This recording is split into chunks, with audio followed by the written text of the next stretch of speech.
Jovan Dučić, Oči.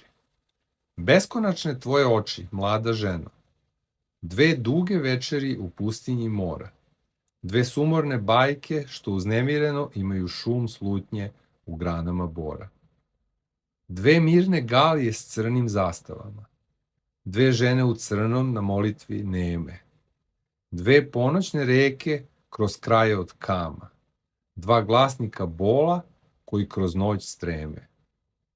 Oči moje žene, mračni trijumf ploti, koje večnom tugom opijene behu, svoj su prostor našle u njenoj čistoti, a svoj čar nebeski u njenome grehu.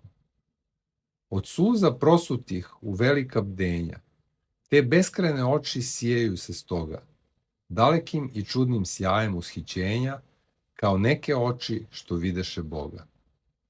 Čuvaju na svojoj beskonačnoj mreži sve tamne ekstaze snova koje sanja.